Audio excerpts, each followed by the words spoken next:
Beauty and the Beast fans get their wish tonight. The Emmy-winning series comes back on CBS with a 2-hour movie. And Vincent the Beast is reunited with his beloved beauty, Catherine.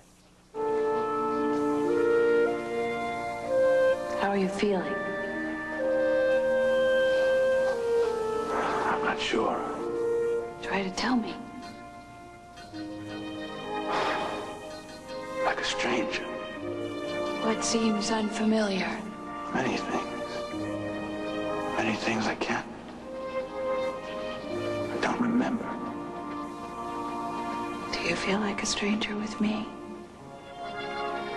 No, not with you. You're the woman that I love. Ron Perlman Vincent joins us live from Los Angeles this morning. Good morning. Good morning, Kathleen. You would only let us take certain clips from the show tonight, so let me get right to the bottom line. Is Catherine out of here? Is she dead? Well, I'm not going to confirm that rumor or deny it, but all I can say is the heat gets turned up and the volume gets turned up tonight.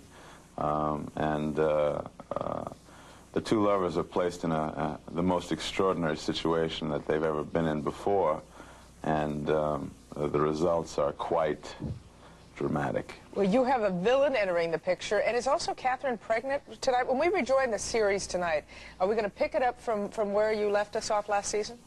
Yeah, exactly. Vincent was in the throes of some sort of a psychological attack.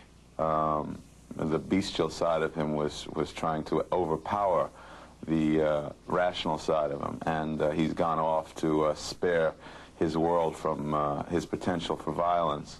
And Catherine comes to see if she can soothe the savage beast, as it were. And tonight's episode picks up to see whether she has any success or not. And from that point on, all heck breaks loose, as they say in television.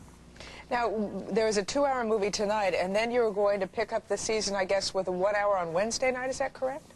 Right. We assume our normal time slot, which this year will be Wednesday at 8 o'clock, tomorrow night, and henceforth for the next 11 weeks, depending on whether the ratings gods are good to us. Well, at least 11 weeks, because it's pretty much an epic at this point, isn't it? Because you're going to have a storyline that begins, has a middle and an end, and it's not going to, like, just bring itself to a close at after every hour? Yeah, exactly. That's the most substantive change that we've made. Whereas before we were an episodic show in which each and every episode was autonomous unto itself. Now we are sort of an epic sweeping show with an arc that lasts. This particular one will last for 13 hours, 3 of which you've seen at the end of last season, and then 10 to start off this season. And then the last 2 will begin a new arc. But that's a change for us, and that's a different format. And it's almost like doing a huge 13-hour movie. It's very exciting, it's very different, and it's a new challenge. Ron, how would you feel if it ended right at that point? Well, Kathleen, it's been such an overwhelmingly positive process for me, and such a complete process for me. It's been an incredible challenge. The challenge initially being just putting something this different on television and trying to make it work week after week. We've tried many different things. We've addressed ourselves to many different forms of, which we continue to do this season. It's been very complete. And if it ended right now, I certainly got my money's worth. It's been an incredible ride. I think it's been real good to me in my career in terms of getting this face out there. Well, not this face, but a face behind the face. And, I would be very, very satisfied if it ended right now. If it didn't end right now, I'd be ready to go on and try to climb new mountains and forge new frontiers. So how many episodes did you do total so far in Beauty and the Beast? About 50-something? When these 12 air, it'll be 56. So how many hours is that in the makeup chair for you?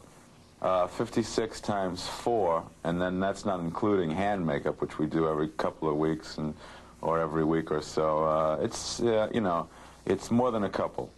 I mean, it must have been great rigorous training, too. I mean, to have to go through that daily.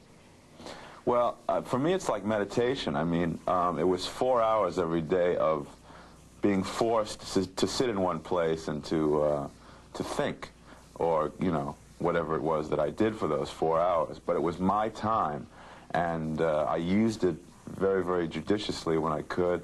It allowed me to be very prepared for the day's work. It allowed me to be clear as to what my thinking was, and I depended on it. I don't know what I would do without it now. Ron Perlman, Vincent, welcome back. Primetime Thank TV. You. All right, thanks a lot, Kathleen. Stay well. Thank you. Tonight on CBS. It's now 18 minutes before the hour. Harry?